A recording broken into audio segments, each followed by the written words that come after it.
Media మిత్రులకు పాత్రికేయులకు నమస్కారం. నా పేరు ఎం శ్రీనివాస్ నాయక్. నేను వైఎస్ఆర్సీపీ జిల్లా అధ్యక్షుడు అనంతపూర్. వైఎస్ఆర్సీపీ ఫీజు పోరు ఫిబ్రవరి 5వ తారీఖున జరగబోయే నిరసన గలం విప్పుతున్న మా వైఎస్ఆర్సీపీ పార్టీ ఆధ్వర్యంలో ఈ ఫీజు పోరు విద్యార్థులు ఎంతో ఆందోళన చెందుతున్న తరుణంలో ఈరోజు ఫీజు రింబర్స్మెంట్ 3,900 కోట్లు చంద్రబాబు నాయుడు కూటమి ప్రభుత్వం విడుదల చేయకపోవడంతో ఎంతో మంది విద్యార్థులు ఆత్మహత్యలు చేసుకున్న తరుణంలో, అలాగే కాలేజీ యాజమాన్యాలు హాల్ టికెట్ కావచ్చు, మరి వచ్చేసి మార్క్ లిస్ట్ కావచ్చు, ఎగ్జామ్స్కి అలో చేయకపోవడం కావచ్చు, ఇలాంటివి చాలా జరుగుతున్న తరుణంలో వైఎస్ఆర్సీపీ ఫీజు పోరు నిరసన గలం పిలుపుకు మేము ఫిబ్రవరి 5వ తారీఖున పెద్ద ఎత్తున నిరసన ర్యాలీ సాగబోతుంది. ఈ ర్యాలీలో విద్యార్థులు, తల్లిదండ్రులు, విద్యార్థులు అందరూ పెద్ద ఎత్తున వచ్చి ఈ ర్యాలీని విజయవంతం చేయాల్సిందిగా కోరడం జరుగుతున్నది. అలాగే ఈ కూటమి ప్రభుత్వం ఎన్నో వాగ్దానాలు ఇచ్చి ఈరోజు గవర్నమెంట్లోకి వచ్చింది.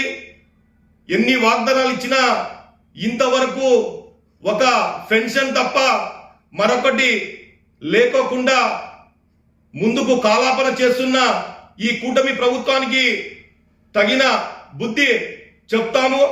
అలాగే విద్యార్థుల పక్షాన వైఎస్ఆర్సీపీ పార్టీ ఈరోజు ముందుకు నడుస్తాము. అలాగే రేపు జరగబోయే ఫిబ్రవరి 5వ తారీఖున పెద్ద ఎత్తున నిరసన తెలియజేస్తున్నాము. జగన్మోహన్ రెడ్డి గారి ప్రభుత్వంలో ఎస్సీ, ఎస్టీ, బీసీ, మైనార్టీలు విద్యార్థులు ఎంతో ఆనందంగా ఫీజు రింబర్స్మెంట్ ప్రతి టర్మ్ కరెక్ట్ గా వచ్చిన గవర్నమెంట్ ఆ రోజు ఏది చెప్తే అది ఎన్నో సంక్షేమ పథకాలు ప్రతి ఒక్క పేద ప్రజలకి పోయి అందాయని చెప్పేసి ఈ మీడియా మిత్రుల ద్వారా మీకు తెలియజేస్తున్నాను.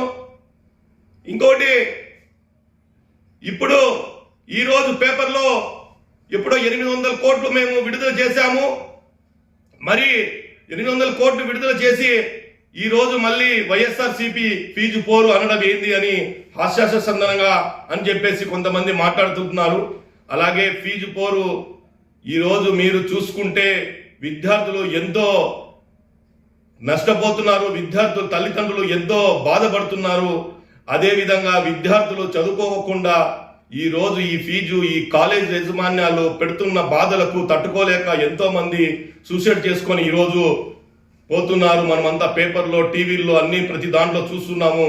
అలాగే ఈ రోజుకైనా ఈ కూటమి ప్రభుత్వానికి ఒకటి డిమాండ్ చేస్తున్నాము. సార్, ఈ రోజుకైనా మీరు 3,900 కోట్ల రూపాయలు ఈ రోజుకైనా మీరు విడుదల చేయాలని విద్యార్థులు వాళ్లకు పరిస్థితులు మీరు దృష్టిలో పెట్టుకొని విడుదల చేయాలని చెప్పేసి ఒకటే డిమాండ్ చేస్తూ సెలవు తీసుకుంటూ ముగిస్తున్నాను.